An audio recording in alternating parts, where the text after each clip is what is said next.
الحمد لله رب العالمين والصلاة والسلام على رسوله الكريم وعلى آله وصحبه أجمعين ومن تبعهم بإحسان إلى يوم الدين. أما بعد، فأعوذ بالله من الشيطان الرجيم. بسم الله الرحمن الرحيم. والشمس وضحاها والقمر إذا تلاها والنهار إذا جلاها والليل إذا يغشاها والسماء وما بناها والأرض وما طحاها ونفس وما سواها فألهمها فجورها وتقواها. মহান আল্লাহর সমস্ত প্রশংসা, দরুদ ও সালাম নাযিল হোক আমাদের প্রিয় নবী মুহাম্মদুর রাসূলুল্লাহ সাল্লাল্লাহু আলাইহি ওয়াসাল্লাম। আল্লাহুম্মা সাল্লি আলাইহি ওয়া আল্লাহুম্মা বারিক আলাইহি। সূরাতুশ শামসের তাফসীর আসবে আজকে। ওয়াশ-শামসি ওয়া দুহাহা, এই সূরার প্রথম কালিমা বা প্রথম অক্ষর হচ্ছে আশ-শামস। এই শামসের আল্লাহ শপথ করেছেন। এই অক্ষরটিকে নিয়ে এই সূরার নামকরণ হয়েছে বা নাম রাখা হয়েছে সূরা আশ-শামস। মহান আল্লাহ এই সূরায় 7টি বস্তুর শপথ করেছেন, একটা না 7টি বস্তুর শপথ করেছেন। ওয়াশ-শামসি ওয়া দুহাহা ওয়াল কামারি ইযা তালাহা ওয়ান নাহারি ইযা জাল্লাহা ওয়াল লাইলি ইযা ইয়াগশাহা ওয়াস সামাই ওয়া মা বানাহা ওয়াল আরদি ওয়া মা তাহাহা ওয়া নাফসিন ওয়া মা সাওয়াহা। এই 7টি জিনিসের শপথ করেছেন। তারপরে মহান আল্লাহ রাব্বুল আলামিন যা কিছু বলতে চেয়েছেন শপথের পরে তা উল্লেখ করেছেন ফাআলহামাহা ফুজুরাহা ওয়া তাকওয়াহা বলে। প্রথম শপথ হচ্ছে সূর্যের। মহান আল্লাহ তার সৃষ্টি জগতের বিভিন্ন জিনিসের শপথ করেছেন। সেই জিনিসের গুরুত্ব বা সেই জিনিস যে বিশাল একটি জিনিস আল্লাহর সৃষ্টি হলেও যা মানুষের বিভিন্ন উপকারে আসে, যার ফলে আল্লাহ তার সৃষ্টির মধ্যে থেকে অনেক কিছুর শপথ করেছেন বিভিন্ন জায়গায়। কিন্তু মানুষের জন্য আদেশ যে মানুষ শুধুমাত্র তাদের খালেক, তাদের রব, তাদের মালিক, তাদের মাবুদ আল্লাহ রাব্বুল আলামিন শপথ করবে। আল্লাহ ছাড়া অন্য শপথ করা শিরিক। মানুষের জন্য আল্লাহ ছাড়া অন্য শপথ করা শিরিক। মান হালাফা বিগাইরিল্লাহ ফাকাদ আশরাকা, এই কথা বারবারই বলা হয়েছে শুধু স্মরণ করিয়ে দেওয়ার কারণে। আবার বললাম, যেহেতু অনেক মুসলিম ভাইরাও আল্লাহ ছাড়া অন্য শপথ করে থাকে, যা জায়েজ নয় বরং শিরক।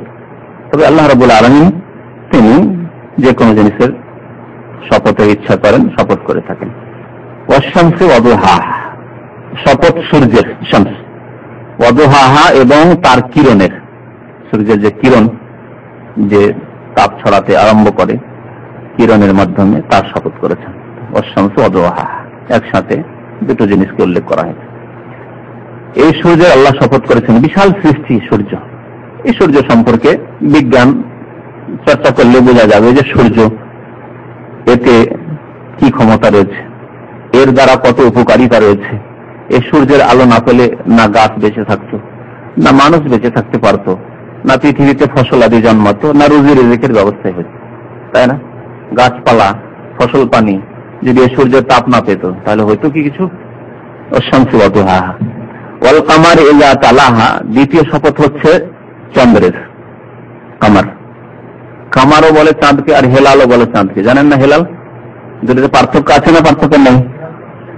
হ্যাঁ, শুধু প্রথম দিন নয়, প্রথম দিকে, প্রথম দিন, প্রথম, দ্বিতীয়, তৃতীয়। যারা ভাষাবিদ তারা বলেছেন যে প্রথম দিকের চাঁদকে হেলাল বলা হয়। 1 দিন, 2 দিন, 3 দিন পর্যন্ত হেলাল বলা যেতে পারে। তারপরে কামার, কামার মানে যে কোনো দিনের চাঁদ। আর পূর্ণিমার চাঁদ একে কি বলা হয়? বদর। বদর, বদর হচ্ছে পূর্ণিমার চাঁদ। কি হাদিস আছে বদর শব্দ, ফজলুল আলেমে আলাল আবেদে কাফাদুল কামারে লাইলাতুল বদরে আলা সাইরিল কাওয়াকিব। একজন জ্ঞানী ব্যক্তি আলেমের ফজিলত মর্যাদা আলাল আবেদে, একজন আবেদের উপর, মূর্খ কিন্তু আবেদ, তাহাজ্জুদ গুজার, ইসলাম সম্পর্কে তেমন জ্ঞান নেই, মোটামুটি ফরজ জানে, আর বড় আবেদ। আবেদ মানে শুধু ফরজ পড়ার লোক আবেদ নাই, ও তো ফরজ ইবাদত করতে হবে, নফল ইবাদত খুব বেশি, নফল বেশি বেশি রোজা রাখে, নফল নামাজ বেশি পড়ে, ইশরাক পড়ে, চাস্তে পড়ে, তাহাজ্জুদ পড়ে। আর আরেকজন হচ্ছে আলেম, কিন্তু শুধু আলেম না, আলেম বা আমল। আলেম ওকেই বলা হয় সত্যিকার, সে যে তার ইলম মোতাবেক আমল করে। আর যার ইলম অনুপাতে আমল নেই, অথবা শিরকি আমল, বিদআতি আমল, বা সে আলেম, হাক্কানি আলেম নয়, রব্বানি আলেম নয়, বিদআতি আলেম। আলেম 3 প্রকার, আমি অনেকবারই বলেছি, কারো জানা আছে কি? আলেম 3 প্রকার, কে বলতে পারেন? যেটা আমাদের দেশের লোকেরা বেশি ধোকা খায় আলেম বলে। আলেম পাশ করলো, আলেম আলিয়া মাদ্রাসা বা কমি মাদ্রাসা থেকে, ফাজিল কামেল করলে তো তাহলে বড় আলেম হয়ে গেল, টাইটেল পাস করে নিলে, কামেল পাস করে নিলে। আর কমি মাদ্রাসা যদি পাগড়ি নিয়ে চলে আসে হাটহাজারি ও মুক্তমুখ মাদ্রাসা, তাহলে তো বড় একেবারে দাওরা হাদিস করে এসছে, বড় আলেম হয়ে গেল। দেওবন্দ করে আসলে তো বড় আলেম হয়ে গেল। তো আলেম কাকে বলে? আসলে আলেম ওই ব্যক্তি, যে ব্যক্তি তার সত্যিকার আলেম ওই ব্যক্তি যার এলম হচ্ছে কোরআন হাদিসের এলম, আজে বাজে আলফাল জিনিসের এলম নাই, বিদাতি এলম নাই, কোরআন হাদিসের এলম, এবং সেই মোতাবেক আমলও করে। তাহলে যে ব্যক্তি কোরআন হাদিসের এলম আছে কিন্তু আমল নেই, আমলের ত্রুটি, সে আলেম নাই, সে জালেম, সে জালেম। তাহলে আর কোরআন হাদিসের এলম যদি না থাকে, আমল আছে হয়তো কিন্তু ভ্রান্ত, বিদাতি এলম। তো এরা দুই প্রকারের আলেম আছে, আরো গুমরাহ আলেম, তিন প্রকারের মোট আলেম। তাহলে দুই প্রকারের আলেম হচ্ছে গুমরাহ আলেম, আর এক শ্রেণীর আলেম হচ্ছে মানে হেদায়েত প্রাপ্ত আলেম, হাদি এবং মুহতাদি, নিজে হেদায়েত প্রাপ্ত এবং অন্যদের জন্য হাদি, সঠিক পথ প্রদর্শনকারী। হাদি এবং মুহতাদি আরবিতে দুটি শব্দ আছে। হাদি মানে যে অন্যকে পথ দেখায়, আর মুহতাদি মানে যে নিজেই সঠিক পথের উপর। গুমরাহ পথভ্রষ্ট যে দুই প্রকার আলেম আছে, এদের সংখ্যা বেশি আমাদের উপমহাদেশে। এরা এক শ্রেণীর হচ্ছে পেট পূজারী আলেম, সত্যকে জানে অথবা জানে না, কিন্তু জানার চেষ্টাও নেই, না জানলে জানার চেষ্টা নেই, আর জানলেও পেটের জন্য কাজ করে। এই যতগুলো লোক মাজার নিয়ে বসে আছে, মুরিদান নিয়ে বসে আছে, মুরিদানের কাজ করছে, পীর মুরিদের কারোবার করছে, এইভাবে কোরআন খানির ব্যবসা করছে, আরো কতগুলো ব্যবসা বলেন না, ইনকামের ব্যবসা, যেগুলো মিলাদের ব্যবসা করছে, যেগুলো তো ইনকাম সোর্স আর কি, মানে ধর্মের নাম দিয়ে যেগুলো হচ্ছে সোর্স অফ ইনকাম, যার মাধ্যমে কিছু টাকা পয়সা আসতে পারে। হ্যাঁ, তাবিজ কবজ ইত্যাদি ইত্যাদি, জানে জেনে করছে অথবা না জেনে করছে। কি জন্য করছে? যে তাতে কিছু ইনকাম আছে, পেটের পূজা হচ্ছে। তো হচ্ছে পেটের পূজারী আলেম, পেট পূজারী আলেম, গোমরাহ পথভ্রষ্ট, কাজ করে পেটের জন্য, আল্লাহর দ্বীনের জন্য নয়, কোরআনের খেদমতের জন্য নয়, রাসূলুল্লাহ সাল্লাল্লাহু আলাইহি ওয়াসাল্লামের হাদিসের সুন্নতের প্রচার প্রসারের জন্য নয়। আর দ্বিতীয় প্রকার আলেম হচ্ছে উলামায়ে সু, বদ প্রকৃতির আলেম, বদ প্রকৃতির আলেম। তারা পেটের জন্য করে না, হয়তো অভাব নেই অথবা পেট উদ্দেশ্য নেই, কিন্তু ভ্রান্ত মতবাদ প্রচার উদ্দেশ্য তাদের, গোমরাহ মতবাদ প্রচার উদ্দেশ্য। যারা অধিকাংশ জেনে শুনে হককে অস্বীকার করে বা জানার চেষ্টা করে না, যারা শিরক বিদআতকে সাব্যস্ত রেখেছে মুসলিম জাতির মাঝে, যারা শিরক আর বিদআতের প্রচার প্রসার করে, যতগুলি বিদআতি আলেমরা রয়েছে এদের অন্তর্ভুক্ত। যারা হচ্ছে পেটের দায়ে করে না বা পেটের জন্য করে না, কিন্তু তারা বিদআতের পৃষ্ঠপোষকতা করে যাচ্ছে। এই দুই শ্রেণীর আলেম হচ্ছে গোমরাহ, আর এক শ্রেণীর আলেম যারা হাদি এবং মুহতাদি, যারা হচ্ছে সঠিক পথ প্রাপ্ত এবং বা আমল। কি বলছিলেন? ফাজিল আলেমে, ওই আলেমের ফজিলত যে আলেম আমল করে, আলাল আবেদে, ওই ব্যক্তির ওপর যে ব্যক্তি আবেদ, অত্যন্ত আল্লাহর ইবাদত করে, বেশি বেশি বেশি আল্লাহর ইবাদত করে, নফল পড়ে, নফল রোজা রাখে, নফল দান খেরাত করে, আবেদ, বেশি বেশি হজ উমরা করে। কাসাবিল কামার লাইলাতুল বদর, যেমন চাঁদের ফজিলত পূর্ণিমার রাতে, বদর পূর্ণিমার রাতের চাঁদের ফজিলত আলা সাইরিল কাওয়াকিব, সমস্ত তারকা নক্ষত্র গ্রহের উপর, যত তারকা গ্রহ রয়েছে আকাশে সবগুলিকে একদিকে রাখেন, আর একদিকে রাখেন পূর্ণিমার চাঁদ। কার যৎসনা বেশি, কার আলো বেশি? পূর্ণিমার চাঁদের। তো ওই রকমই হচ্ছে আলেম বা আমলের ফজিলত। এখানে বাদার বলা হয়েছে, তো কামার, বাদার, হিলাল, এগুলো হচ্ছে চাঁদ। ওয়াল কামারে, আল্লাহ চাঁদের শপথ করেছেন, ইজা তালাহা, যখন তা সূর্যের পশ্চাতে আসে। তালা মানে পেছনে পেছনে আসা, কোনো কিছুকে ফলো করা, অনুকরণ করা। তো সেই চাঁদের কসম বা শপথ, যে চন্দ্র তার পশ্চাতে আসে, সূর্যের পশ্চাতে আসে। তালাহা, হা হচ্ছে প্রনাউন জমির, যার উদ্দেশ্য হচ্ছে শামস, যা সূর্যের পরে আসে। সূর্যের পরে আসে কোন দিক থেকে? আলো দানের দিক দিয়ে হইতে পারে, দুইটি দিক দিয়ে তাফসীরকাররা বলেছেন। আলো দানের দিক দিয়ে মানে সূর্য সারাদিন থাকলো, যেমনই সূর্য শেষ, তার পশ্চাতে কি আসলো? কামার। যখন সূর্য ডুবে গেল তখন চাঁদ, অথচ চাঁদ আছে আকাশে, দেখা যাচ্ছে না, আলো দিতে পারছে না। যখন এই সূর্য ডুবে গেল, অস্তমিত হলো, তখন চাঁদ আলো দিতে আরম্ভ করলো, ওয়াল কামারি ইযা তালাহা, তাহলে আলো দানের ক্ষেত্রে। আর আরেকটি তাফসীর হচ্ছে যে তার গতিবিধির ক্ষেত্রে, চলার ক্ষেত্রে, এই আকাশে যে সূর্য আর চন্দ্র রয়েছে এর গতি প্রত্যেক দিন আপন আপন স্তর থেকে সরতে থাকে। তো এই গতির দিক থেকে চন্দ্র বা চাঁদ হচ্ছে এরপরে সূর্যের অনুকরণকারী। তো এই উদ্দেশ্য করা হয়েছে হয়তো এই আয়াত থেকে, ইযা তালাহা। এই তালাহা থেকে তিলাওয়াত, কোরআনের তেলাওয়াতকে তিলাওয়াত বলা হয়। তেলাওয়াত কি তেলাওয়াত এই জন্য বলা হয় যে শুধু তেলাওয়াত মানে পড়া নয়, যেমন অনেকে আমরা অনারবরা বুঝি যে তেলাওয়াত মানে কোরআন পড়া। না, তেলাওয়াত মানে কোরআন পড়া, কোরআন চর্চা করা, তার অর্থ বোঝা, তাফসীর জানা এবং তা পালন করা। যেহেতু তালাহ মানে কি হলো, তার পশ্চাতে চলা, তাহলে কোরআনে যা কিছু আছে তা ফলো করা, তার অনুকরণ করা, তা পালন করা, এই হচ্ছে আসল তেলাওয়াত। শুধু তেলাওয়াত এই নয় যে শুধু রিসাইট করলেন মানে আবৃত্তি করলেন, তেলাওয়াত করলেন, এর নাম তেলাওয়াত নয়। তেলাওয়াত পড়া এবং তার সাথে সাথে তার অর্থ বোঝা আর তার সাথে সাথে তা পালন করা। ওয়াল কামারি ইযা তালাহা ওয়ান নাহারি ইযা জাল্লাহা, তৃতীয় শপথ দিনের শপথ আল্লাহ করেছেন। দিনের শপথ ইযা জাল্লাহা, যখন তা নিজের জ্যোতিকে প্রকাশ করে, নিজের আলোকে প্রকাশ করে। জাল্লাহ দিন প্রকাশ করে ওই সূর্যের আলোকে, সূর্যের তাপকে এবং সূর্যের যে রশ্মি রয়েছে তাকে প্রকাশ করে। ওয়ান নাহারি ইযা জাল্লাহা, জাল্লা ইউজাল্লি মানে প্রকাশ করা। এই জন্য কোরআনে কারীমে হযরত মূসা আলাইহিস সালামের ঘটনায় যখন আল্লাহ রাব্বুল আলামিনকে দেখতে চাইলেন মূসা আলাইহিস সালাম, তখন আল্লাহ যে নিজের নূরের প্রকাশ করলেন। ফালাম্মা তাজাল্লা রাব্বুহু লিল জাবাল, পাহাড়ে যখন আল্লাহ তাজাল্লাহ নিজেকে নিজের নূর প্রকাশ করলেন, তখন পাহাড়ও বরদাস্ত করতে পারল না, মূসা আলাইহিস সালাম বরদাস্ত করতে পারলেন না। এই তাজাল্লা জাল্লা থেকে। তো ওয়ান নাহারে দিনের শপথ ইযা জাল্লাহা, যখন সেই সূর্যের আলোকে প্রকাশ করে সেদিন। ওয়াল্লাইলি ইযা ইয়াগশাহা, আর রাতের শপথ ইযা ইয়াগশাহা, যখন সূর্যকে তা আচ্ছাদিত করে। গাশিয়া ইয়াগশা মানে ঢেকে নেওয়া, গিশাওয়াতুন থেকে। সূরা বাকারা প্রথম রুকুতে আছে না, খাতামাল্লাহু আলা কুলুবিহিম ওয়া আলা আবসারিহিম গিশাওয়া, এই যে গিশাওয়া, এই গাশিয়া ইয়াগশাহা ওখান থেকে। ওয়াল্লাইলি ইযা ইয়াগশাহা, রাতের শপথ যখন সূর্যকে আচ্ছাদিত করে, সূর্যকে ঢেকে নেয়। রাত আসলে সূর্য ঢেকে গেল, আর সূর্যের আলো নেই, অন্ধকার হয়ে পড়ল। ওয়াসসামাই ওয়া মা বানাহা, আকাশের কসম, ওয়া মা বানাহা, এবং যিনি তার নির্মাণ করেছেন। বানা মানে তৈরি করা, বেনা, এই জন্য বিল্ডিং কে বেনা বলা হয়। এখানে রাজমিস্ত্রিদেরকে কি বলে? আছেন কেউ রাজমিস্ত্রি? বান্না, রাজমিস্ত্রিকে বান্না বলে। ওয়াসসামাই ওয়া মা বানাহা, আকাশের কসম, আকাশের শপথ, এবং যিনি তা তৈরি করেছেন। ওয়া বানাহা মানে মান বানাহা, যিনি তৈরি করেছেন তা, মানে আল্লাহ নিজেই শপথ করেছেন তার সাথে।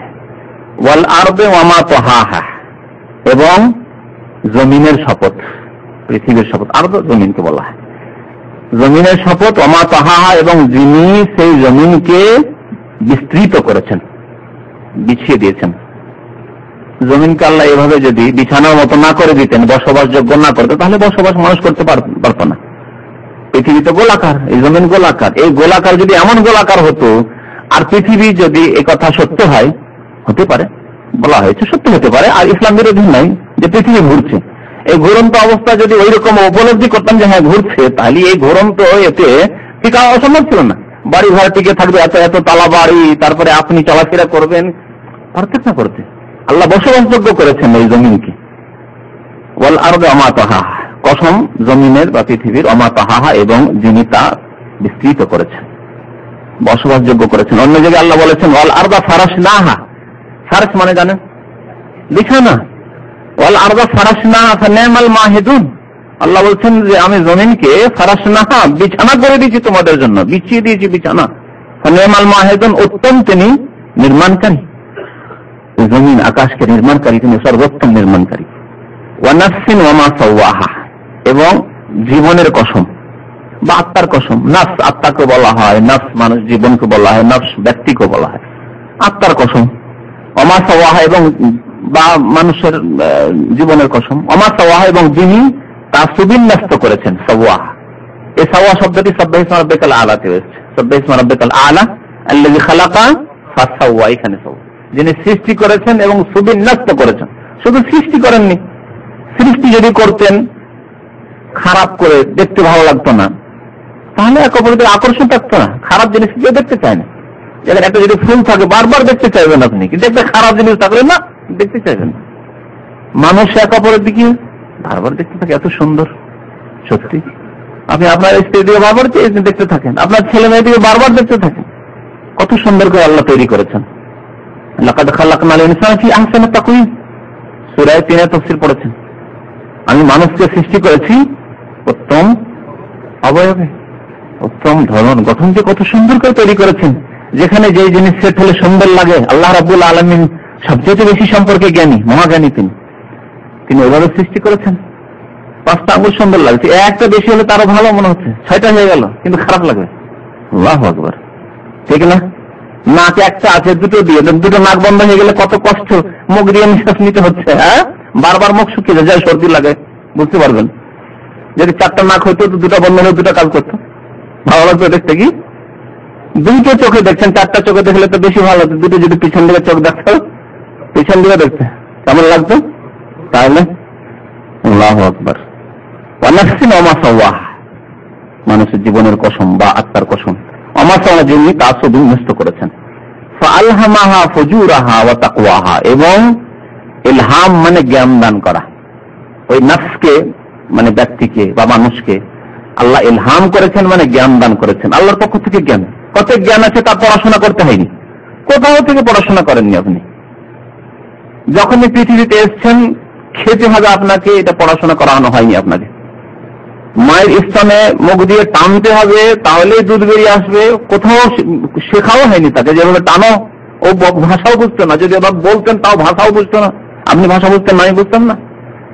ফিডার মুখে দিলে যে বাচ্চা টান দিলে যে ওর রিজিক আসবে, দুধ আসবে, বোতলের ভিতরে দুধ আছে, এটা শেখানো হয়নি। না কোনো মাদ্রাসা শেখানো হয়েছে, না বাবা মা শিখেছে, না বললেও সে বুঝবে, তখন বোঝারও শক্তি আল্লাহ দেয়নি। এটি হচ্ছে ইলহাম, জ্ঞান দান, একেই বলা হয় ইলহাম। শুধু মানুষকে নয়, পশু পাখি সবকিছুকে। মুরগির বাচ্চাকে দেখেছেন? মুরগির বাচ্চা যখন ওই যেতে আপনার চিল বা আপনার আর কিছু চিল বা আজ তো যখন ধরার জন্য আসে, বা কাক, বড় কাকগুলো ওই ছোট ছোট বাচ্চা ধরতে আসে, তখন ওই ছোট ছোট বাচ্চা দৌড় দিয়ে গিয়ে মায়ের 2 পায়ের তলায় ভিতরে লুকিয়ে যেতে হবে, চট করে সে 2টো ডানাকে দিয়ে ঢেকে নেবে। এই এলম কোথা থেকে পেল? কোন মাদ্রাসা শিখেছে? প্রথম দিনের বাচ্চাকে দেখবেন আপনি, মুরগির বাচ্চাকে। ফাআলহামাহা, ওই ইলহাম। মানুষকে আল্লাহ অনেক ইলহাম করেছেন, এই ক্ষেত্রে জ্ঞান দান করেছেন। তো ইলহাম মানে জ্ঞান দান। ফাআলহামাহা, এবং মানুষকে জ্ঞান দান করেছেন ভালো এবং মন্দের। ফুজুরাহা, মন্দের, প্রথম মন্দের কথা আল্লাহ বলেছেন। ফুজুরাহা, ফিস্ক, ফুজুর, ফাসেকি কাজ মানে বিরুদ্ধাচরণ করা কাজ। গুনার কাজকে ফাসেকি কাজ বলা। যে কোনো গুনার কাজ হচ্ছে ফাসেকি কাজ। সুতরাং যে কোনো ব্যক্তি যদি গুনাহ করে সে ফাসেক, যে কোনো ব্যক্তি গুনাহ করলে সে ফাসেক। কাবিরা গুনাহ করলে ফাসেক, সাগিরা গুনাহ যদি কন্টিনিউ করে, অহরহ করে, তাহলে ফাসেক। মনে রাখবেন, এই ফর্মুলা মনে রাখবেন। ফাসেক ওই ব্যক্তি যে ব্যক্তি কাবিরা গুনাহ করে আর এখনো তওবা করে তা থেকে মুক্ত হয়নি, ফাসেক হয়ে আছে। আর অথবা অহরহ সাগিরা গুনাহ করে, ফিল্ম দেখে ফাসেক। যে কোনো কাজ গুনাহ করলে ফাসেক, বা আদেশ যা আল্লাহ করেছেন ফরজ অজেব যা কিছু রয়েছে তার উপর না করলে ফাসেক। যে মহিলা পর্দা করে না, মাথার কাপড় খুলে যায়, তার চুল খুলে যাচ্ছে, এত ছোট ওড়না, আল্লাহু আকবার। উমরায় যাচ্ছে মহিলারা, মুসলিম মহিলারা উমরায়, আর এমন ওড়না যে এই দিক ঢাকছে, এইটুকু শুধু, এই দিক তো নেই, আবার এই দিকটা ঢাকা নেই, সামনে মেকআপ, তারপরে এইদিকে চুল বেরিয়ে যাচ্ছে, চুল আধাতের চুল, আর ওই আধাতের চুলও আবার 4 আঙুল 6 আঙুল বেরিয়ে যাচ্ছে। একটু বড় চুল হলে কি হয়, সবই বেরিয়ে থাকে। কি এটি? ফাসেক কাজ, ফুজুর, ফিস্ক এবং ফুজুর। ইন্নাল আবরার লাফি নাঈম ওয়া ইন্নাল ফুজ্জার লাফি জাহিম, আল্লাহ কোরআনে বলেছেন। আমপারা সূরা মুতাফফিফিন আসছে, ওর তাফসীর পড়ে আল্লাহ বলেন নিশ্চয়ই আবরার, বাররুনের বহুবচন, সৎ ব্যক্তিরা, সৎকর্মশীলরা, লাফি নাঈম, জান্নাতে যাবে। নাঈম জান্নাতের একটি নাম, এবং নাঈম মানে নিয়ামত, জান্নাতে যাবে। ওয়া ইন্নাল ফুজ্জার, নিশ্চয় যারা ফুজ্জার, ফাজেরের বহুবচন। পাপিষ্ঠ যারা, গুনাহগার, ফুজ্জার, লাফি জাহিম, জাহান্নামে যাবে, তাদের স্থান জাহান্নাম। বড় ফাজের হচ্ছে কাফের, আল্লাহদ্রোহী, মুশরিক, মুনাফিক। আর তারপরে যত যার মধ্যে বেশি পাপ থাকবে তত বড় সে ফাজের, ফাসিক। আল্লাহ রাব্বুল বলছেন ফাআলহামাহা, তারপরে মানুষকে সৃষ্টি করে শুধু নষ্ট করে তাকে জ্ঞান দান করেছেন ফুজুরাহা, পাপের, যে সতর্ক থাকতে পারে যাতে করে যেগুলো অন্যায় কাজ, খারাপ কাজ, জ্ঞান দান করেছেন। ওয়া তাকওয়াহা, এবং তাকওয়ারও, আল্লাহ ভীরুতারও, মানে ভালো কাজেরও জ্ঞান দান করেছেন। ভালো এবং মন্দের জ্ঞান দান করেছেন দুই ভাবে। অনেক জিনিস আছে আল্লাহ রাব্বুল আলামিন বিবেকে দিয়ে দিয়েছেন যে কাজটি ভালো, এই কাজটি খারাপ। তার জন্য কোরআন এবং হাদিসের গাইড না থাকলেও বুঝতে পারতেন আপনি, ঠিক না? অনেক কাজ আছে। মাতা পিতার সাথে সদাচরণ, যে কোরআন হাদিসের গাইড আছে, কোরআন হাদিসের হেদায়েত আছে, তালিম আছে। কিন্তু যদি নাও থাকতো, আপনার পৃথিবীতে আসার কারণ, আপনার লালন পালনের কারণ, আপনার এত শক্তিশালী হওয়ার কারণ আল্লাহর পরে হচ্ছে মাতা পিতা। তাহলে এই বিবেক বলে যে না, মাতা পিতার হক আদায় করতে হবে, তাকে কোন রকম ভাবে কষ্ট দেওয়া যাবে না, অমানসিক কাজ, হ্যাঁ, ঠিক না? এইভাবে মানুষের সাথে সদাচরণ করতে হবে, যে কোনো জীবের সাথে সদ্ব্যবহার করতে হবে, ইত্যাদি ইত্যাদি। ভালো চরিত্রবান হইতে হবে, খারাপ চরিত্র যাতে করে না হয়, এগুলি চরিত্রবান হওয়া, কুচরিত্রকে ত্যাগ করা, এইভাবে অনেক কিছুই আছে যেগুলি বিবেকের মাধ্যমে ফয়সালা করা যেতে পারে যে এই কাজটি ভালো, এই কাজটি খারাপ। এমনকি চুরি করা কাজ, চোরে কি মনে করে চুরি করা কাজ ভালো কাজ? বিদাতির মতো নয়, বিদাতি বিদাত করে ভালো কাজ মনে করে, কবরে সিজদাও করে বড় ভালো কাজ, ঠিক না? পীরের পা চাটে ভালো কাজ, সাহাবের কাজ মনে করে বড় নেকির কাজ। বিদাতি যে কোনো কাজ করে ভালো কাজ মনে করে, যতই জঘন্য কাজ, শিরকের মতো জঘন্য কাজ পৃথিবীতে নেই, তারপরে সাহাবের কাজ ভালো কাজ মনে করে। কিন্তু চোর চুরি করে আর নিজেকে ধিক্কার দেয়, চিরে এই কাজ করতে লাগলাম, এটাই কাজ পেলাম। মাঝে মাঝে মনকে বলে চোর, এটা আমার কাজ থেকে গেল। সুদ করে সুদ খায়, মাঝে মাঝে মনকে ধিক্কার দেয়, শুয়ে শুয়ে একবার চিন্তা করে যে সুদ খাচ্ছি, কত লোকের রক্ত চুষছি। ঘুষ খায়, ঘুষ চিন্তা করে যে আমার সব টাকা পয়সা সব ঘুষের টাকা, বুঝতে পারছেন? তাহলে যারা পাপ করে বিবেকে, কোরআন হাদিস, এখনো কোরআন হাদিসের কথা আসেনি, তাহলে এগুলি ইলহাম আল্লাহ রাব্বুল আলামিনের পক্ষ থেকে। বিবেক দান করেছেন, আকল দান করেছেন আল্লাহ রাব্বুল আলামিন। এই আকল এবং বিবেক দিয়ে আমরা বিচার করতে পারি যে ফুজুরাহা ওয়া তাকওয়াহা, কোনটি খারাপ কাজ, কোনটি ভালো কাজ। অনেকগুলি ক্ষেত্রে, সব ক্ষেত্রে নয়, সব ক্ষেত্রে যেহেতু বিবেক বা জ্ঞান স্বয়ং সম্পূর্ণ নয়, আকল স্বয়ং সম্পূর্ণ নয়, তার পদস্খলন ঘটতে পারে, ভুল ভ্রান্তি বরং বেশি সম্ভাবনা পদস্খলন ঘটার, যার ফলে আল্লাহ রাব্বুল আলামিন আল কোরআন নাযিল করেছেন যাতে করে বিবেককে সঠিক পথে চালানো যায়, ভুল না হয়ে যায়। এই জন্য নবী প্রেরণ করেছেন, এই জন্য রয়েছে রাসূলুল্লাহ সাল্লাল্লাহু আলাইহি ওয়াসাল্লামের হাদিস।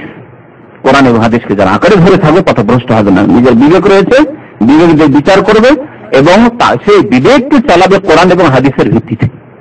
বিবেককে প্রাধান্য দেবে না, প্রাধান্য দেবে আল্লাহ এবং রসুলের বিধানকে, এবং তার সাথে সাথে নিজের বিবেককেও সাথে রাখবে বিবেক সম্পন্ন হয়ে, তাহলে সঠিক পথে থাকবে। তাহলে আল্লাহ রাব্বুল আলামিন দান করেছেন খারাপ কাজের এবং ভালো কাজের এই আকল, বিবেকের মাধ্যমে, জ্ঞানের মাধ্যমে, আর তার সাথে সাথে কোরআন এবং সুন্নাহর মাধ্যমে। নবী সাল্লাল্লাহু আলাইহি ওয়াসাল্লাম বলেছেন, তারাকতু ফিকুম, আমি তোমাদের মাঝে দুটো জিনিস ছেড়েছি, লান তাযিল্লু, তোমরা গোমরাহ হবে না যতদিন পর্যন্ত মজবুত করে ধারণ করবে না তামাসসাকতুম বিহিমা। একটি হচ্ছে কিতাব আল্লাহ, আল্লাহর কিতাব কোরআন কারীম, ওয়া সুন্নতি, আমার আদর্শ, আমার সুন্নাত, আমার হাদিস, ঠিক না? তো আল্লাহ রাব্বুল আলামিন ভালো মন্দের জ্ঞান দান করেছেন। এখানে মন্দটিকে প্রথম উল্লেখ করা হয়েছে, তারপরে ভালোটিকে, যাতে করে ওই কোরআনের আয়াতগুলির বিন্যাস সুন্দর থাকে। হা হা করে শেষ হচ্ছে প্রত্যেকটি আয়াত, ঠিক না?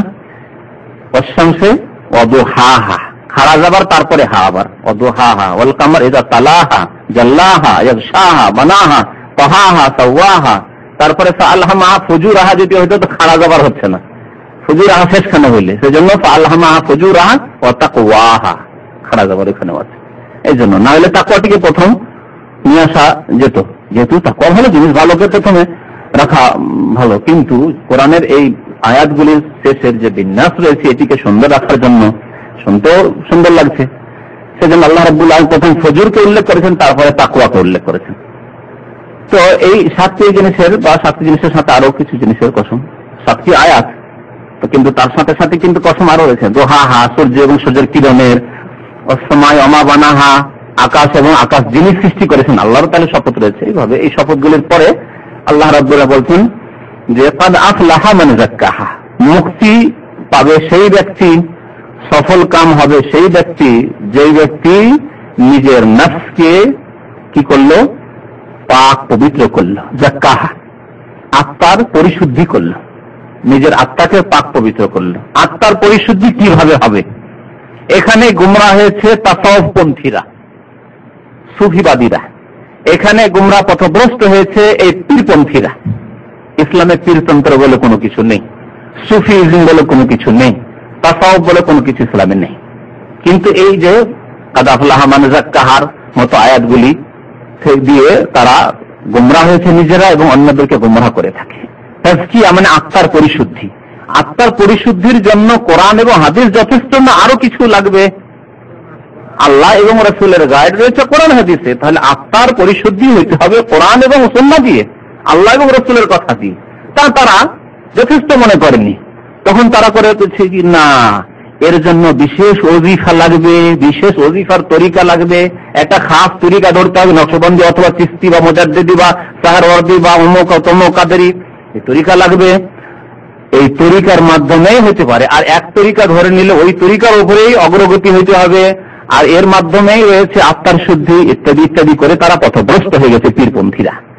এর নাম তাসাউফ, এর নাম সুফিবাদ, আর এটি হচ্ছে পীর মুরিদি। বুঝতে পারছেন? বিভ্রান্তির শিকার হয়েছে। পক্ষান্তরে তাজকিয়া কোরআন হাদিসের আলোকে, আর যেভাবে একজন মুসলিমকে তাজকিয়া করতে হবে মানে নিজের নফসকে পাক পবিত্র করতে হবে, আত্মার পরিশুদ্ধি করতে হবে, নিজের মনকে পাক করতে হবে, নিজের দেহকে পাক করতে হবে, নিজের মেজাজকে মগজকে পাক করতে হবে।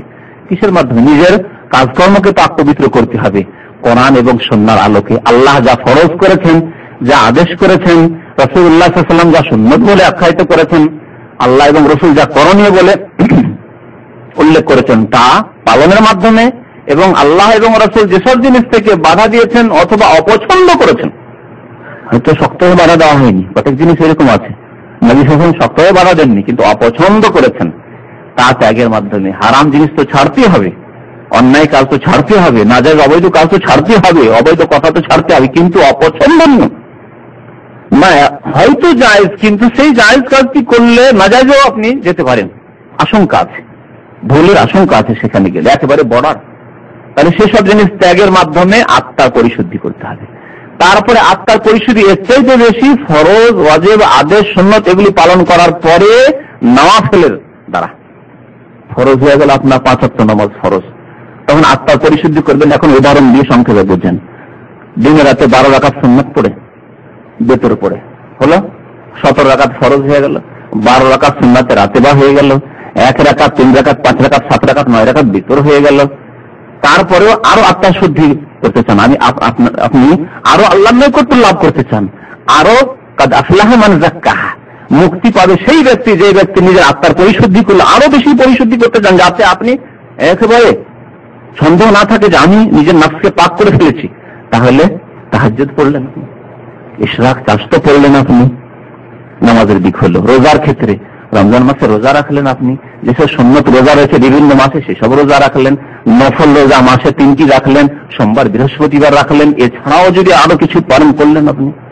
দান খায়রাতের ক্ষেত্রে যাকাত দিলেন আত্মার পরিশুদ্ধির জন্য। যাকাত মানে পরিশুদ্ধি করা, মালের পরিশুদ্ধি এবং নিজের নফসের মনের পরিশুদ্ধি, কৃপণতা থেকে, সংকীর্ণতা থেকে মুক্ত করা নিজের নফসকে, নিজের মনকে। যাকাত দিলেন, তারপরে সাদকা খায়রাত করলেন।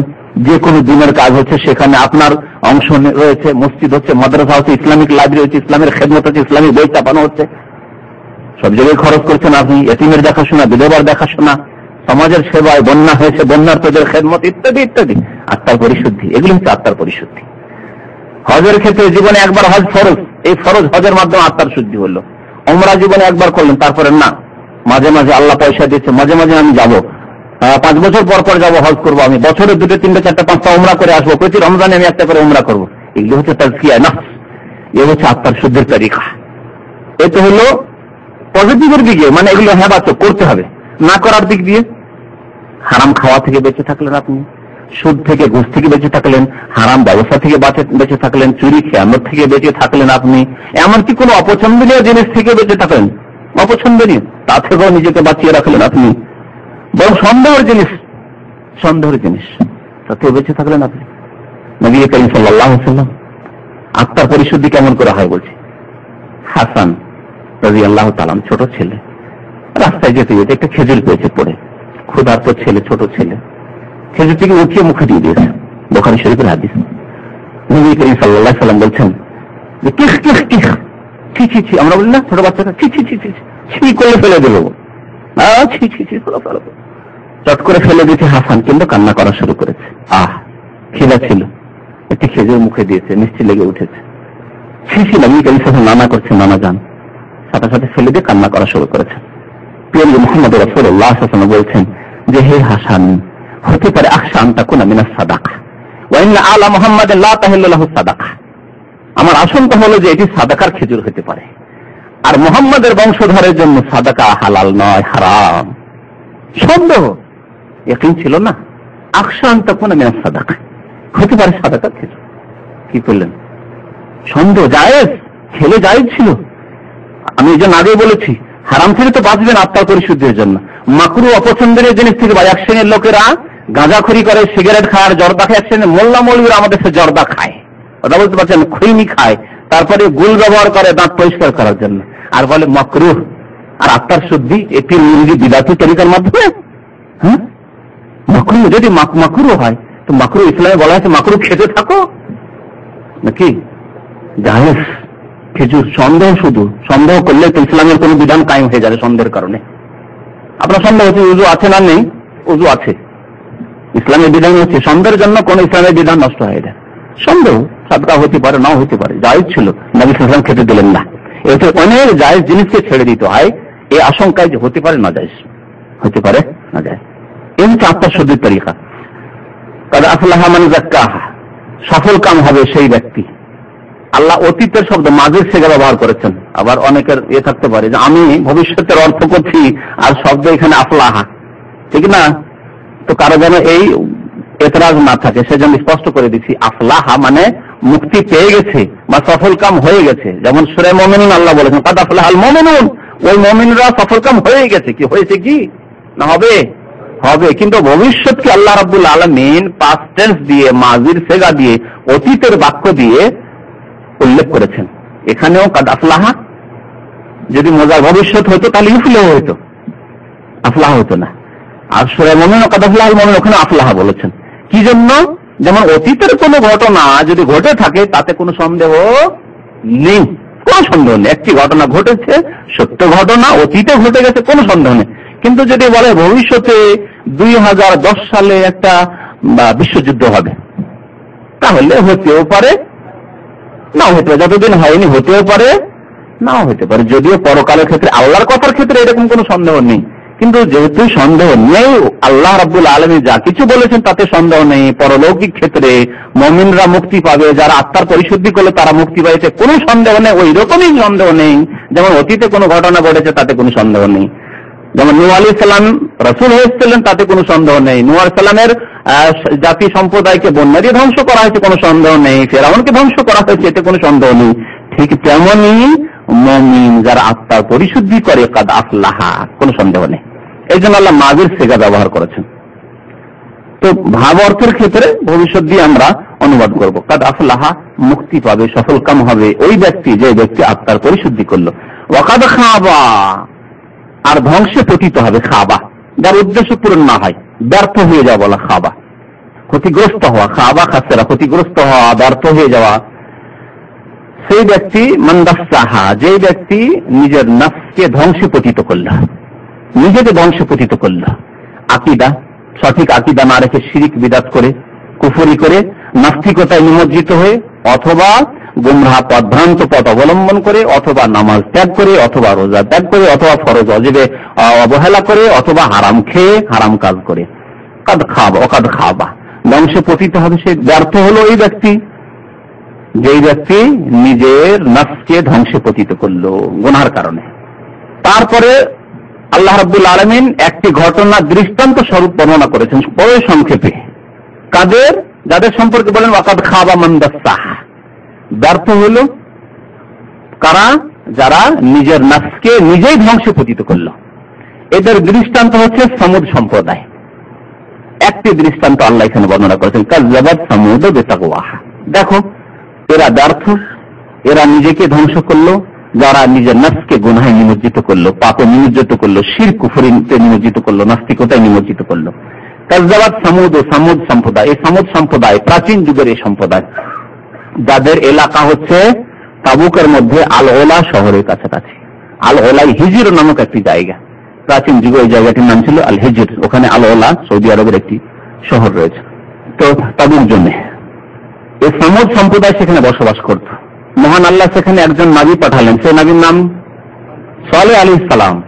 সালেহ আলাইহিস সালাম, ওয়া ইলা সামুদ আখাহুম সালিহান, আল্লাহ বলেন সামুদের কাছে আমি পাঠিয়েছিলাম তাদের ভাই সালেহকে, আনাবুদুল্লাহ মা লাকুম মিন ইলাহিন গায়রুহু, এবং তিনি আদেশ করেছিলেন তাদেরকে যে তোমরা একমাত্র আল্লাহর ইবাদত করো। মা লাকুম মিন ইলাহিন, তোমাদের কোনো উপাস্য নেই, মাবুদ নেই, গায়রুহু, আল্লাহ ছাড়া।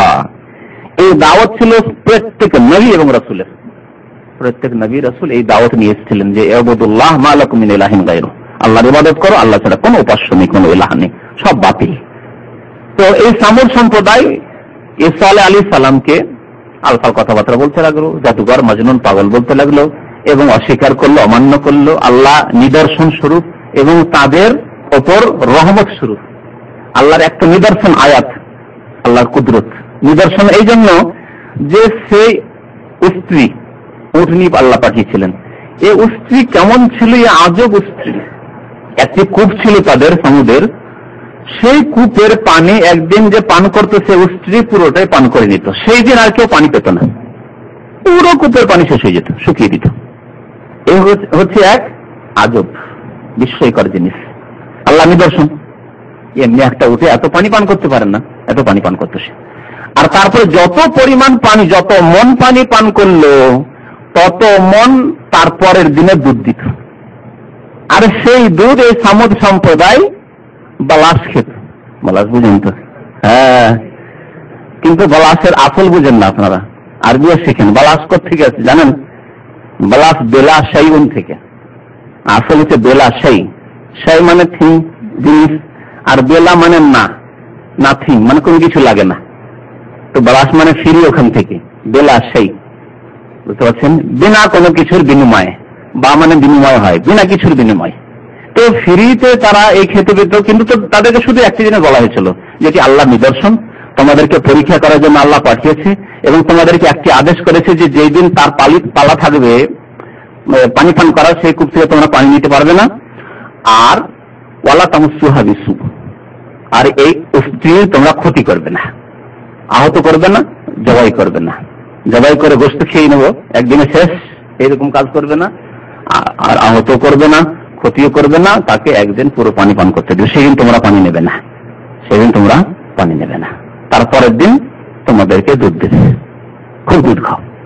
পরীক্ষা, আল্লাহর পরীক্ষা। এই পরীক্ষায় ফেল করলো, যেহেতু কাফের তো বদমাস, নবীকে অস্বীকার করে, তাহলে এই আল্লাহর নিদর্শনের কি করে এহতেরাম সম্মান করবে তারা? তো আল্লাহ রাব্বুল আলামিন ধ্বংস করলেন যখন তারা এই স্ত্রীকে আহত করে মেরে দিল, জবাই করে দিল। এদের একজন বদবখত ছিল, বদ প্রকৃতির মানুষ, তার নাম ছিল কেদার বিন সালিফ। তাফসীরের কিতাবাদিতে এসেছে কেদার বিন সালিফ। তাকে আল্লাহ কোরআনের ভাষায় আশকাহা বলেছেন। সামুদ কওমের, সামুদ সম্প্রদায়ের আশকা মানে সর্বাধিক হতভাগ্য, সবচেয়ে বদ প্রকৃতির মানুষ। সাকি মানে বদ প্রকৃতির মানুষ, আশকা হচ্ছে অরিজিন তাফসীর, সুপারলেটিভ ডিগ্রি। হ্যাঁ, তো সর্বাধিক হতভাগ্য আশকা বলা হয়েছে সামুদ সম্প্রদায়ের ওই ব্যক্তিকে। আর এই উম্মতের, নবী করিম সাল্লাল্লাহু আলাইহি ওয়াসাল্লামের উম্মতের সবচেয়ে হতভাগ্য ব্যক্তি, মানে নবী সাল্লাল্লাহু আলাইহি ওয়াসাল্লাম আসার পরে সে ঈমান নিয়ে আসেনি, কাফের, কিন্তু নবী সাল্লাল্লাহু আলাইহি ওয়াসাল্লামের এই শেষ উম্মতের যার কাছে দাওয়াত পৌঁছেছে আমাদের প্রিয় নবী মুহাম্মদ সাল্লাল্লাহু আলাইহি ওয়াসাল্লামের, এবং সবচেয়ে সে আশকা বদ প্রকৃতির মানুষ, কার নাম? যেই ব্যক্তি নবী করিম সাল্লাল্লাহু আলাইহি ওয়াসাল্লাম সিজদার অবস্থায় থাকা সময় সে উঠে ভুটি নিয়ে এসে চাপিয়ে দিয়েছিল মরদুদ না, এ ছিল উকবা বিন আবি মুইত।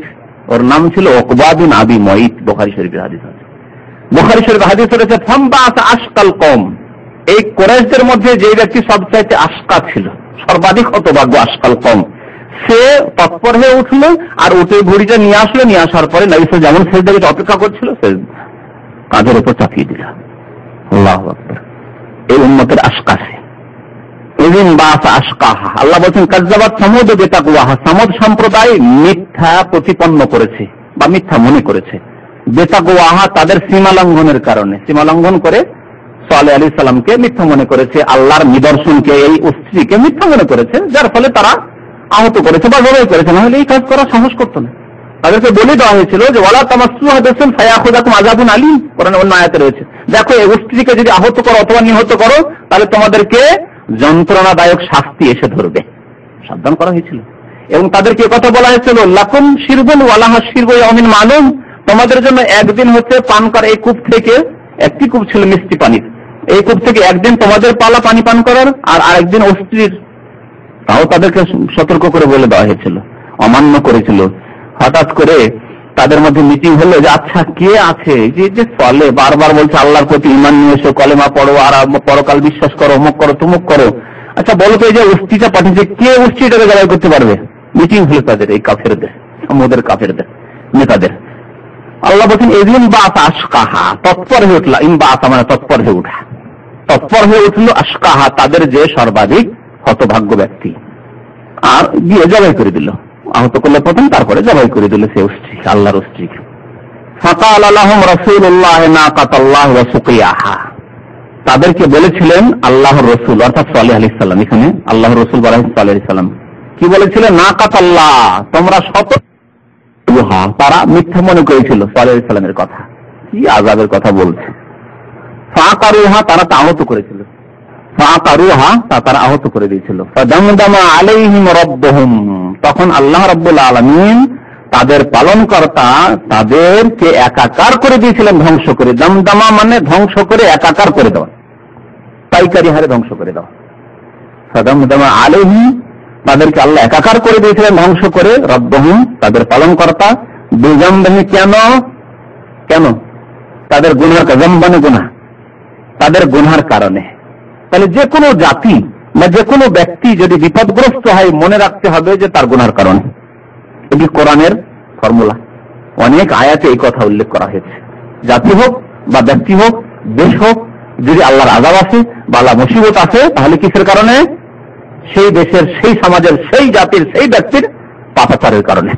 কুফরি, শিরক, নাস্তিকতা, নিফাক, কবর মাজার পূজা, বিদআত, অথবা চুরি, ডাকাতি, ঘুষ, ছিনতাই, খেয়ানত, সন্ত্রাসী ইত্যাদি ইত্যাদি পাপের কারণে, নামাজ ত্যাগ করার কারণে। ম্যাক্সিমাম মুসলমানরা নামাজ পড়ে না। আল্লাহর আযাব কোথা থেকে দূরে হবে বলে? যে নামাজ না পড়লে মুসলমান থাকা যায়নি, এমন কোন পাপ নেই যা মুসলিমদের ঘরে নেই, কোন পাপ হয় না, যার ফলে আল্লাহ রাব্বুল আলামিনের আযাব এসছে এই উম্মতের উপর বর্তমানে। আর এটি হচ্ছে আল্লাহর বিধান, সুন্নাতুল্লাহ। আমা আসাবাকুম মিন মুসিবাতিন ফাবিমা কাসাবাত আইদিকুম, আল্লাহ বলছে তোমাদের উপর যে মুসিবত আপতিত হয়েছে তোমাদের কৃত কার্যের কারণে। ফাবিমা কাসাবাত আইদিকুম, তোমাদের হাতের কর্মের কারণে, কুকর্মের কারণে। আল্লাহ অন্য জায়গায় বলেছেন যাহারাল ফাসাদু ফিল বাররি ওয়াল বাহরি বিমা কাসাবাত আইদিন নাস, স্থলে এবং জলে, পানিতে, নদীতে, সমুদ্রেও ফাসাদ, বিপর্যয় সৃষ্টি হয়ে গেছে কিসের কারণে? বিমা কাসাবাত আইদিন নাসের, কুকর্মের কারণে। যে কোন সম্প্রদায়কে আল্লাহ ধ্বংস করেন, কেন ধ্বংস করেন? আল্লাহ বলছেন ফাসাকু ফিহা, ফাসিকি কাজের কারণে, তাদের আল্লাহর বিরুদ্ধাচরণের কারণে, আল্লাহর বিধানের বিরুদ্ধাচরণের কারণে। মুসলিম দেশে যদি বলা হয়, কালকে এই তাহরিক পত্রিকায় পড়লাম, বাংলাদেশের টাঙ্গাইলের এক স্কুলে, উচ্চ মাধ্যমিক স্কুলে বোরখা পরা নিষিদ্ধ। এতদিন কোথায় শুনছিলেন? তুরস্কে শুনছিলেন, এতদিন ফ্রান্সে শুনছিলেন, কাফের দেশে শুনছিলেন। আল্লাহ দ্রোহীদের সবচাইতে বড় আল্লাহ দ্রোহী এই ফাসেক মুরতাদ মুসলমানরা, যারা এই কথা বলার সাহস করে। মুসলিম দেশে যেখানে 90% মুসলমান, যে বোরকা পরে আসবে না, নোটিশ দিয়ে দেওয়া হয়েছে যদি কেউ বোরকা পরে আসে তার পানিশমেন্ট হবে এবং বহিষ্কার করা হবে সেই মহিলাকে উচ্চ মাধ্যমিক স্কুলে। এ হচ্ছে মুসলমানদের অবস্থা। কোথায় আছেন আপনি? তারপরেও আল্লাহ রাব্বুল আলামিন ডুবাবেন না, আল্লাহ ধ্বংস করবেন না, বন্যার মোকাবেলা করবেন। বন্যার মোকাবেলা যারা বলে কুফরি কথাই কথাটি, আরো মনে রাখবেন, বন্যার মোকাবেলা করা না আল্লাহর মোকাবেলা করা। ক্ষমতা আছে, হ্যাঁ, বন্যার মোকাবেলা করবে। বন্যা পরিস্থিতির মোকাবেলা, পত্র-পত্রিকায় লিখে না, বন্যা পরিস্থিতির মোকাবেলা করবে। আরে মোকাবেলা করার জন্য যে সংশোধন করো, ব্যক্তি জীবনে, পারিবারিক জীবনে, সামাজিক জীবনে, অর্থনীতিতে, রাষ্ট্রনীতিতে কোরআন সুন্নাহ কায়েম করা, আল্লাহ রাসূলের বিধান কায়েম করো। 90% মুসলমান, তাহলে সব মুসিবত দূর হয়ে যাবে, সব মুসিবত দূর হয়ে যাবে। তো আল্লাহ রাব্বুল আলামিন কি বলছেন, ফাদামদামা আলাইহিম রাব্বুহুম বিযামবিহিম, গুনাহের কারণে আল্লাহ তাদেরকে ধ্বংস করে একাকার করে দিলেন। ফাসাওয়াহা, এবং তাদেরকে একেবারে সমূলে বিনাশ করে দিলেন, শেষ করে দিলেন, তাদের কেউ বেঁচে থাকলো না, সবকে ধ্বংস করে দিলেন। কোন জাতি যদি কোনো জাতির উপর জয়ী হয়, বা কোন রাষ্ট্র, কোন দেশ যদি কোনো দেশকে পরাজিত করে, বা কোন ক্ষমতা আরেক ক্ষমতাকে পদচ্যুত করে, দেশ থেকে তাড়িয়ে দেয়, তারপরে যদি গদিও দখল করে নেয়, তাদের একটা মনে মনে আশঙ্কা থাকে, এর তাদের যদি বাচ্চাও থাকে, একটা তাদের বাচ্চারও বাচ্চা যদি বেঁচে থাকে, কোনদিন দ্রোহিতা, দেশদ্রোহিতা করতে পারে, আমাদেরকেও গদিচ্যুত করতে পারে। আশঙ্কা থাকে না? থাকে না? দেখেন এই 5 বছরের গণতন্ত্রের লড়াইয়ে এক দল আরেক দলকে টেনে ফেলছে, তো আরেক দল হিল্লা বাহানা করছে, এই দলকে টেনে ফেলার, আবার ওই দল আসে, তাহলে এই দল টেনে ফেলার চেষ্টা করবে। এই হচ্ছে গণতন্ত্রের শেষ পরিণাম, বিদাতি তরিকার শেষ পরিণাম হচ্ছে এই। আর ইসলামের তরিকা হচ্ছে একজন মুসলিম সৎ ব্যক্তি নেতৃত্ব দেবেন, যতদিন তিনি বেঁচে থাকবেন ইসলামের ওপর কায়েম থেকে, তাকে টেনে ফেলা হারাম, তাকে টেনে ফেলা হারাম, অপোজিশন থাকা হারাম ইসলামে, বিরোধী দল থাকা হারাম ইসলামে। এগুলি সব গণতন্ত্রের মধ্যে আছে না নেই? অপোজিশন মাস্ট থাকবে। তারপরে 5 বছর তো আছে ওর মিয়া, তবে 5 বছর আগেও যত তাড়াতাড়ি তাকে আন্দোলন করে আর মিছিল করে টেনে ফেলতে পারো, আর ষড়যন্ত্র করে টেনে ফেলতে পারো, এই না হচ্ছে? জি হ্যাঁ, ইসলাম এসব নেই। আসলে ইসলাম এইসব সব ইসলাম বিরোধী কাজ, সাবধান, ধোকা খাবেন না এইসব লেভেল দেখে। ভালো ভালো কিছু লেভেলও আছে এই গণতন্ত্রের নামে। ইসলামী গণতন্ত্রের নিছক কুফরি ছিল, 2 ভাগে ভাগ করা হয়েছে ইসলামী গণতন্ত্র। যেন বেদাতে হাসানা, বেদাতে সাইয়্যা বিদাতিরা করেছে, কবর মাজারে সিজদা করা আর চাদর চড়ানো, ফুল দেওয়া, এইসব হচ্ছে বিদাতে হাসানা। মুরিদ হওয়া বিদাতে হাসানা। নবী সাল্লাল্লাহু আলাইহি ওয়াসাল্লাম যুগে ছিল না তো কি হলো? সাহাবার যুগে ছিল না, ইমাম আবু হানিফার যুগে ছিল না তো কি হলো? বিদাতে হাসানা। ওই রকমই ইদানিং এই 21শ শতাব্দীর এই হচ্ছে কি বলছে ইসলামী গণতন্ত্র। এতদিন ইসলামী গণতন্ত্র ছিল না। গণতন্ত্র জানতো যে কাফেরদের দেশ থেকে তৈরি হয়েছে, আর সেই দেশে থাকা উচিত, কিন্তু মুসলিমরা যারা ইসলাম বুঝে না, অথবা এরা ইসলামের শত্রু, 2 রকমের, হয় ইসলাম বুঝে না তারা, অথবা ইসলামের শত্রু, তারা নিয়ে এসছে পাচার করে নিজের দেশে। বুঝতে পারছেন? ইসলামে আল্লাহ রাব্বুল আলামিন পূর্ণাঙ্গ বিধান কোরআনে কারীম দেখেছেন, তাই যথেষ্ট ছিল। ইসলামী গণতন্ত্র আর অন ইসলামিক গণতন্ত্র এসব কিছু নেই। ওই রকম অবস্থায় যেমন বিদাতে হাসানা, বেদাতে সাইয়্যা। বুঝতে পারছেন? তো কথা হচ্ছে যে কোনো ক্ষমতা যখন আসে, একটি ক্ষমতাকে তাড়িয়ে দিয়ে, তখন আশঙ্কা থাকে যে আমরা তো তাড়ালাম, কিন্তু ওরা যদি বেঁচে থাকে তা আমাদেরকেও কখন তাড়াবে বা ঠেকাবে, ঠিক না? এই জন্য মানব জাতির ইতিহাসে দেখবেন, কোন জাতি যদি কোনো জাতিকে তাড়িয়েছে, তারপরে তাদের এক একটি করে খুঁজে তাদেরকে জবাই করেছে। এরকম অনেক ইতিহাস আছে। উমাইয়াদের যখন 132 হিজরিতে উমাইয়াদের পতন ঘটলো, তখন আব্বাসীরা ক্ষমতায় আসলো। এই আব্বাসীরা উমাইয়াদের খুঁজতে লাগলো, খুঁজতে খুঁজতে উমাইয়াদের যদি একটা শিশু 2 বছর 4 বছরও শিশু পেয়েছে, তাদেরকে জবাই করেছে। আরে 2 বছর 4 বছরের ছেলেও যদি বেঁচে থেকে যায়, জাতি আমার বাপদাদা ছিল রে, রাজা রে, আর আমাদেরকে তাড়িয়েছে, আচ্ছা দলবল তৈরি করে আবার আমাদের নাশ করবে, আমাদেরকে শেষ করবে, তাই শেষ করা। এই ইতিহাস রয়েছে। এই ইতিহাস, মানব জাতির ইতিহাসে অনেক ইতিহাস রয়েছে, শুধু একটা ইঙ্গিত দিলাম, মানে দৃষ্টান্ত স্বরূপ। তো এটা মানুষের কাজ। একজন বেঁচে কোন রকম চলে গেছিল স্পেন, বর্তমান স্পেন যেটা ছিল আন্দোলন, সেখানে গিয়ে সেখানে এক রাষ্ট্র কায়েম করেছিল, মুসলিম রাষ্ট্র কায়েম করেছিল, এবং সেখানে বড় বড় মসজিদ, ইউনিভার্সিটি তৈরি করেছিল। সে উমাইয়াদের একজন পালিয়ে গিয়ে কোথায় এখান থেকে পালাতে শুরু করেছে, শাম থেকে পালাতে পালাতে সেই ইউরোপের আপনার যে বর্তমান স্পেন, সেখানে পৌঁছেছে। বাঁচতে দেয়নি কাউকে। তো এইরকম অবস্থা, যারা কাউকে গদিচ্যুত করে বা ক্ষমতা থেকে তাড়িয়ে দেয়, তখন আশঙ্কা তাদের থাকে যে এরা থাকলে অসুবিধা আছে, কাঁটা, পথের কাঁটা, সেজন্য তাদেরকে শেষ করার চেষ্টা করে। আল্লাহ রাব্বুল আলামিন কোন জাতিকে ধ্বংস করে দিলে আল্লাহর কোনো আশঙ্কা নেই। কোন আশঙ্কা আছে কি যারা কিছু করে নেবে? সামুদ জাতি কিছু করতে পেরেছে? নূহ আলাইহিস সালামের জাতি বন্যা ডুবে হালাক হয়েছে, কিছু করতে পেরেছে? ফেরাউনের দল সৈন্য সামন্ত কিছু করতে পেরেছে? ওয়ালা ইয়াখাফু উকুবাহা। তাই আল্লাহ বলছেন যে আল্লাহ কোন জাতিকে তাদের পাপের কারণে ধ্বংস করে দেওয়ার পরে তার কুপরিণতির আশঙ্কা করেন না। এর কোন কুপরিণতি হতে পারে, সাইড এফেক্ট হতে পারে, আমি এদেরকে ধ্বংস করে দিলাম, কিচ্ছু না। ওয়ালা ইয়াখাফু উকুবাহা, আল্লাহ ভয় করেন না আশঙ্কা করেন না ওকুবাহা, তার কুপরিণতির, যে আমি ধ্বংস করলে কিছু এর মানে যেটাকে বলা হয় কি বলে প্রতিক্রিয়া হতে পারে, তার ভয় করেন না। ওয়ালা ইয়াখাফু উকবাহা। আল্লাহ রাব্বুল আলামিন আমাদেরকে কোরআন বোঝার এবং তার বাস্তবায়নের সার্বিক ক্ষেত্রে তৌফিক যেন দান করেন, আমিন। আল্লাহ রাব্বুল আলামিন আমাদেরকে 5 ওয়াক্ত নামাজ কায়েম করার তৌফিক দান করেন, আমাদের ব্যক্তির জীবন, পারিবারিক জীবন, সামাজিক জীবন, সার্বিক জীবন ইসলামকে প্রতিষ্ঠিত করার তৌফিক যেন দান করেন, আমিন। সাল্লাল্লাহু আলা নবিয়িনা মুহাম্মদ ওয়া আলা আলিহি ওয়া সাহবিহি।